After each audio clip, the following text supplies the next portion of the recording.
The video I'm about to show you will be quite shocking, because many young Muslim people in the West are living under a great deception. They believe that ISIS is different from Islam and are even ready to argue and oppose anyone who disagrees with them, claiming that others misunderstand their religious beliefs.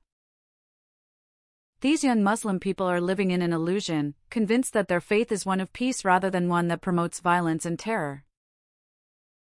Let's watch this video first, and then I'll return to share my comments.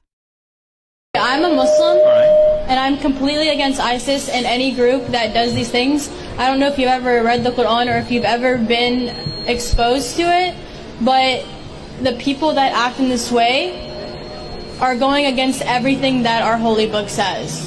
Well, they're interpreting it differently than you. No, they're not. So that you don't. I mean, they are interpreting it differently, but they're interpreting it the wrong way, because the Quran does not say go kill all these people. Actually, it does. No, it doesn't. Surah 9. Have you read it? Yes, ma'am. In fact, I have it in my back pocket if you'd like me to read it, because I had a feeling this might come up today. So I brought some verses from the Quran that actually do talk about this. Now, I understand you think there's an explanation. I get that, and I'm grateful for that.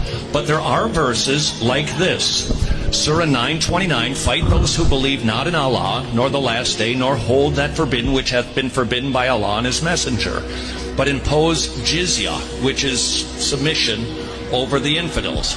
Surah number 5, the punishment of those who wage war against Allah and His Messenger, and strive to make mischief in the land, which is this is the verse of ISIS that they use because we're making mischief in the land, they believe, and so you can disgrace them and slaughter them.